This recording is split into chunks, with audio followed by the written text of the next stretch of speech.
سلام علیک. بزم محمد باقر سوکن شهر خمرو. اما 30 سال was سلام، من محمد باقر ساکن شهر خروخ هستم. از دست حکومت ولایت مختار کوهستان بدخشان 30 سال می شود که در بلا هستم. سببش را نمیدانم. ممکن است که کم هم باشد که طرفداری راستی هستم. گپی حق را میزنم و مردم را کم و بیش دستگیری می نمایم.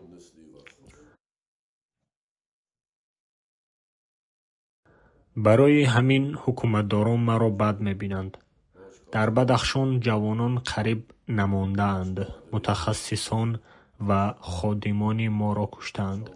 جوانان ما را محبس کرده ایستادند. 30 سال شد که ما زندگی آسایشته نداریم. برایم نه مقام پرزیدنتی در کارستان نه طلبکاری یگان منصب. فقط از حکومتداران طلب داریم که بماند که ما با آسایشتگی زندگی نماییم. اما متاسفانه حکومت فقط ما را محبس میکند و میکشد و خلاص. سال 2012 با 5000 نفر حکومت زیاده از 24 نفر شهروند را کشتند و چندین نفر دیگر را زخمی و خانه‌ویران کردند. سال 2014 3 نفر دیگر را کارمندان حفظ حقوق در روز روشن کشتند. برای چنین کردارها کارمندان مقامات‌های قدرتی به جزا ماندند و یگان کس به دعوای ما نمی‌رسد. برای همین مدام من میگویم که وای بر حال بدخشان بیچاره من است.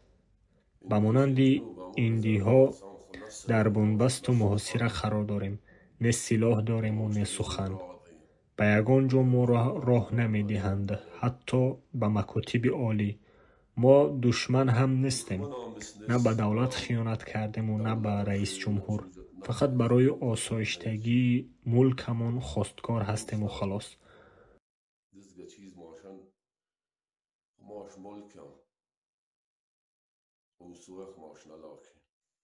شما حکومتداران نهایت بی‌رحم هستید. حتی با گازانبور ناخن‌های بچه‌هایمان را از انگشت جدا می‌نمایید. ملت تاجیک چنین جاهل و بی‌رحم نیست. چندین مرتبه به رئیس جمهور مراجعت نمودیم، اما تماماً به داد ما نمی‌رسیدند. حالا با نظر یک طرفه به حال ما هم نگرید که چی حال و احوال داریم. برای حکومت خدمت نمودم.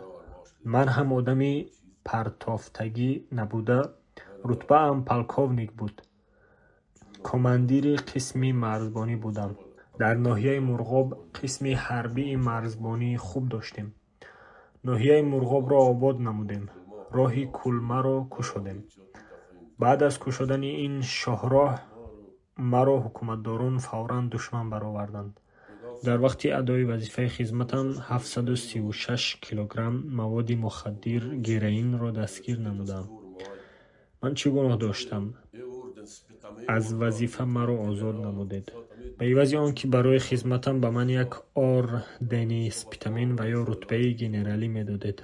اما حکومتداران برعکس حال مرا دشمن برآوردند. ای مردم، گناه من در چیست که مواد مخدر را دستگیر نمودم؟ از جانمان ما را سیر کردید. نمیدانم که این حکومتداران چی میخواهند. این زمان حکومتداران از من طلب دارند که باید من خود را به مقامات‌های قدرتی بسپارم. من چه گناهی بزرگی کردم؟ مگر من به یگان گروه به مانند داعش و یا به یگان گروه دیگر رفتم؟ ما یک مردمی بیچاره هستیم. رئیس حاضره ولایت مختار کوهستان بدخشان نسبت من خصومت شخصی دارد. به خدا قسم این شخص در وقت ادای خدمتم در ناحیه مرغاب افسری زیرتابع من بود. من از بسیار کارهای مخفی و برای مردم عادی نامعلوم و ناعیان خبردار هستم.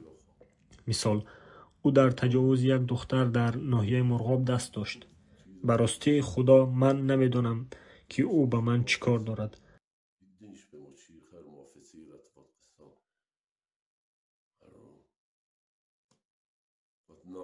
айни замон раиси вилояти мухтори кӯҳистони Бадахшон шудаасту хоҳиши маро куштан дорад. Барои чӣ? Ман ҳам як шаҳрванди Тоҷикистон ҳастам. Шаҳрванди қонунбардор ҳастам. Ман боре ҳам чароғаки ҳаракати роҳро вайрон накардам.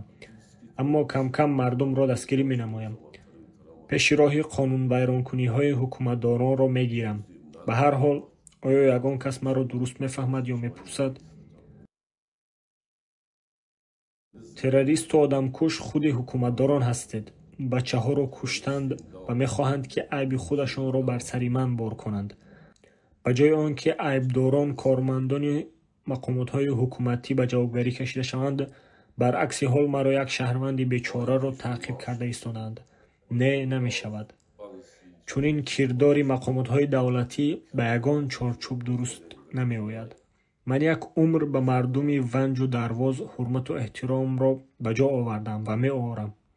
дар вақти ҳозира баъзе сокинони Ванҷу Дарвозро ҳукуматдорон баҳона карда аз пеш оварданду барои мисол сардори раёсати маорифи вилояти мухтори кӯҳистони Бадахшон, ки зодаи ноҳияи Ванҷ мебошад, ӯ дар телевизион баромад карда маро террорист номид. ҳол он ки на ӯ маро мешиносад ва на ман ӯро. дар кадом асос ӯ маро террорист номид? ӯ худаш террорист мебошад, чунки ӯ чандин муаллимҳои мактабро бо тарсу фишор маҷбур ва ҷонбезор кард, ки онҳо бояд дар телевизион баромад намоянд. хай ман чандин маротиба ба ӯ бо мулоимӣ ва хубӣ гуфта будам, ки чунин корҳоро бас кунед. чун муаллим ҳастӣ, вазифаи худат тарбияи насли наврас мебошад. ба сиёсат чӣ кор дорӣ? аммо ӯ кори худро давом дода муаллимонро ҷонбезор кард. одамро чунин кирдори ҳукуматдорон маҷбур месозанд, ки нисбати онҳо ягон чора биандешад. чандин маротиба бо хубӣ ӯро таъкид карда будам. сардори маорифи вилояти мухтори кӯҳистони Бадахшони пешина, раиси ҳозираи ноҳияи Ванҷ Одиназода марди худо низ аз ноҳияи Ванҷ буд. ба дараҷаи олӣ ӯро ҳурмату иззат намудам. мардуми мо чандин маротиба ба хобгоҳ ба ӯ хӯрок мебурданд ва ӯ ҳатто тамоми қошуқу косаи мардумро бо худ ба хона бурда, аз телевизион моро террорист ном мебарад. бо ин кирдор ба намакдони мо туф карду рафт. ин ба кадом хислати инсонӣ рост меояд? мардуми Ванҷ чунин хислат надоранд. вале дар вақтҳои охир ин чӣ бало бар сари мардум омадааст? ман намедонам, эй мардуми Ванҷу Дарвоз, ман ягон бор ба шумоён хиёнат накардаам. ман нону намаки шуморо хӯрдаам. шумоён бисёр одамони барӯҳманд доред. гап надорем. аммо дар ҳолати ҳозираи ҷанги информатсионӣ маро ҳукуматдорон бахусус ба шумоён деви сиёҳ кардаанд. ҳукуматдорон моро ба қатл мерасонанд. моро қотилу террорист ном мебаранд. аммо бароямон гӯё ки гап зада мумкин нест. не намешавад. мо ба ҳеҷ арзиш мухторияту мардонагии худро аз даст намедиҳем.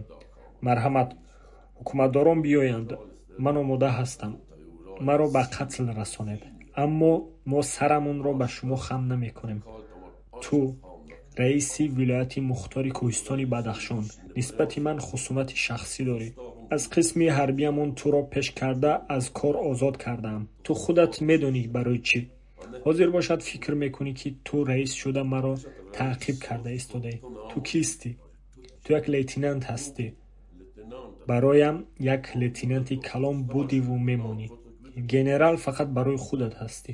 ба қисми ҳарбӣ туро қадам задан намемондам. қабул ҳам накардам ва тамоман қабулу эътироф ҳам намекунам. фаҳмидӣ?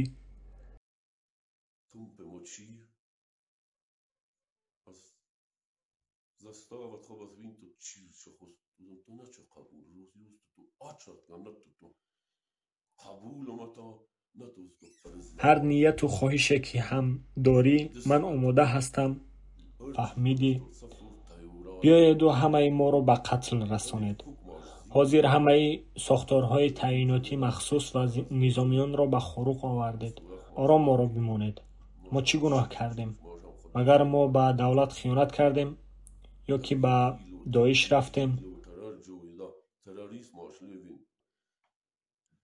آن ساکنان ناحیه دروازه که ما را تروریست گفته بود، شرم نداری؟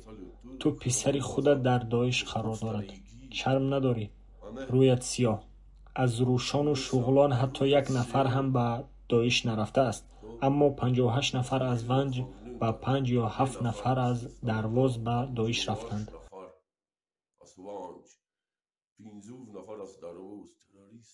من تمام مردم ونج و درواز را در نظر ندارم. فقط آن نفران کاسلس و چاپلوس حکومتی را در نظر دارم. امروزها ما را تروریست نام برده هزارها نظامی را به خروق آوردید. بهتر آن است که حکومتداران مرز را حفظ نماید. به ما چی کار دار هستید؟ ماند ما با آسایشتگی زندگی نماییم. ای مردم، من یک عمر شما را نفروختم و نمیفروشم. من آماده هستم که برای خلقم 5 مرتبه کشته شوم. به حکومتداران باور نکنید. تلویزیون بدخشان را تماشا کرده نمیتوانیم. فرزندان ما را به کسلی گرفتار نمودید. برنامه‌های تلویزیون را خلق تماشا نمی‌کنند. شرم ندارید؟ ایزا نمی‌کشید؟ محله‌ها و دیار اذیت کشیده ما را نظامیان محاصره کردند. از جانمان ما را بیزار کردید.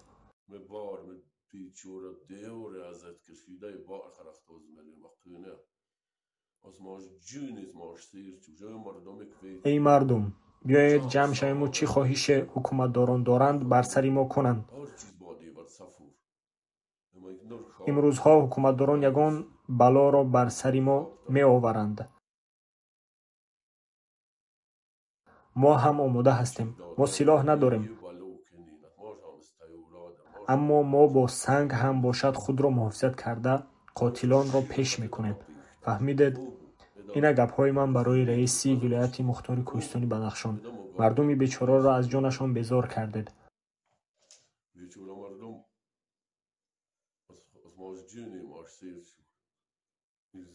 ای میرزا نباتوف، جای تو در محبس می باشد. فهمیدی؟ برای جنایت تجاوز به ناموس دختر در عقبه قزل ارد چندین مرتبه تو را قپیدم. شرم نداری؟ ایزا نمیکشی؟